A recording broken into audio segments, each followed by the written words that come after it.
السلام عليكم ورحمة الله وبركاته. جاي لكم النهارده في فيديو جديد. فيديو النهارده بيتكلم عن شاب ألماني معروف جوه مصر وبره مصر، اتعرف في 3 سنين بس وعمل متابعين كتيرة في فترة قليلة زي دي.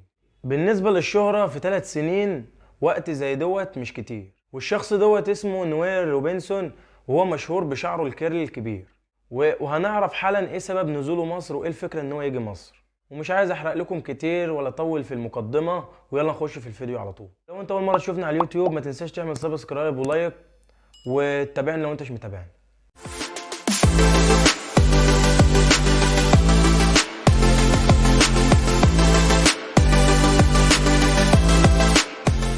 الشخص دوت اسمه نوير روبنسون، اتولد 1999 وهو اصله افريقي واتولد في المانيا وعاش هناك. الشخص دوت بدأ عادي زيه زي اي حد على منصة التيك توك، وكان بيطلع يرقص زيه زي اي حد على التيك توك عادي، وفضل كده حوالي سنة.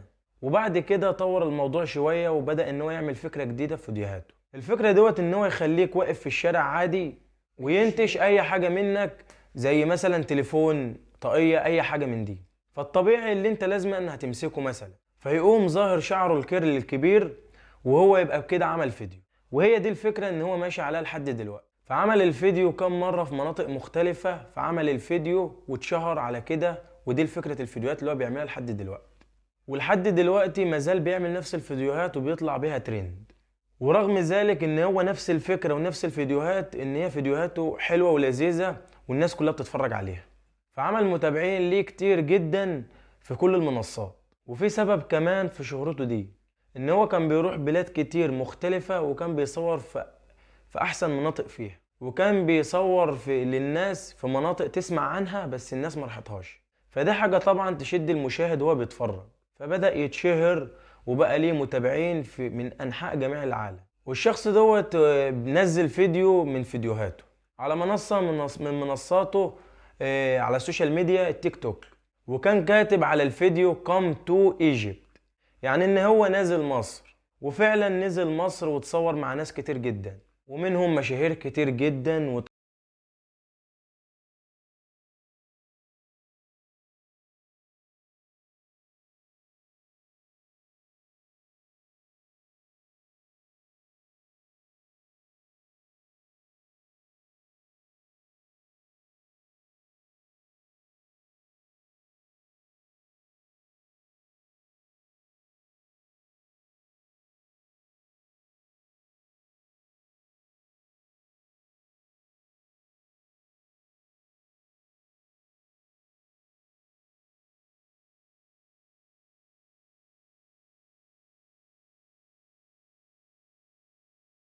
برنامج في مصر، وده حاجة كبيرة ان هو اصلا يطلع مع الاستاذة منى الشاذلي. وترشح كمان لفيلم تاج لتامر حسني ضيف شرف.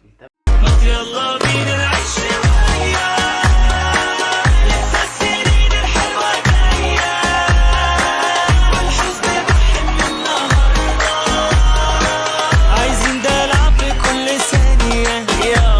ونزل أسوان وعمل فيديوهات مع ناس هناك وعلموه الرقص النوبي ولبسوه أشهر لبس في أسوان، وهو لبس طبعا بكار. ولبسوه الطاقية بتاعت بكار وجنبه المعزة الصغيرة. وعامل لك عقد مرمر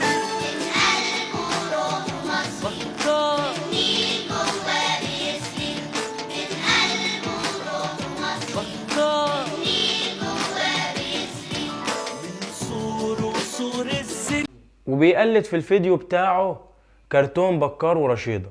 وكمان راح الأهرامات وعمل فيديوهات هناك كتير، وتصور مع حضارة مصر في معابد كتير في مصر. طبعا ده أول فيديو ليه اللي هتشوفه حالا دوت قبل ما يتشهر وقبل ما يبقى عنده المتابعين ده كلها.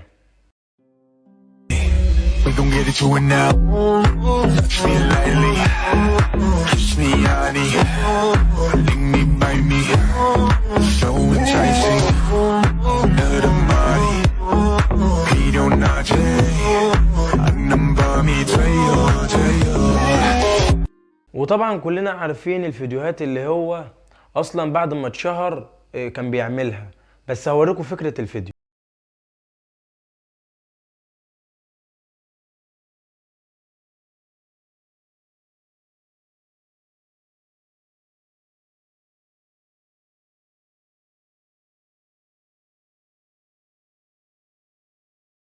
طبعا نزوله مصر ده في حاجة كبيرة جدا، ان هو اصلا بيدعم السياحة في مصر وبيظهر جمال مصر قدام العالم كله. بالنسبة لشخص زي دوت عنده متابعين كتير بالطريقة دي، وبيظهر مناطق السياحة المصرية، فده حاجة كبيرة برضو. وطبعا ده حاجة كبيرة لمصر، فطبعا مصر يعني مش محتاجة حاجة زي ديت، لان مصر كبيرة هتفضل الدنيا، عشان ليها حضارة وليها تاريخ وليها مكانة. وزي ما هو عمل الصح مع مصر، اهل مصر عملوا معاه الصح وفوق الصح بشويتين كمان. وطبعا نزوله لمصر حاجة هو استمتع بيها، لانه هو شاف حاجة ما شافهاش في اي دولة من الدول اللي راح، ولا هيشوفها في اي حتة تانية.